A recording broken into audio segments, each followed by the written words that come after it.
In this guide, I'm going to show you how to update Google Play Store. This is Aiden from JustPause, and before we get into this guide, make sure to like the video and subscribe to the channel with all notifications on. It really does help with the channel, and it lets us know that you want more content like this, so we greatly appreciate it. If at any point throughout this guide you did have any questions, just ask them down in the comment section below, and we can help you out further. I'm going to be doing my best to reply to every single comment down there.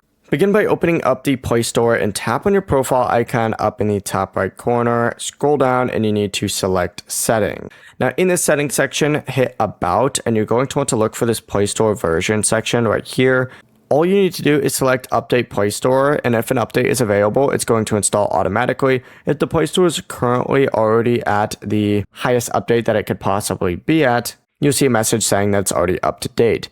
Now you can also update your phone system software just by opening up your settings and going to software update or system update and installing any available update from there, which sometimes can also update Google Play components, but for the most part, you just have to go into Google Play Store and you're good to go. Before you do leave, make sure to like the video and subscribe to the channel with all notifications on. It really does help with the channel, and it lets us know that you want more content like this. We'd greatly appreciate it. And if at any point throughout this guide you did have any questions, just ask them down in the comment section below and we can help you out further. I'm going to be doing my best to reply to every single comment down there. Peace.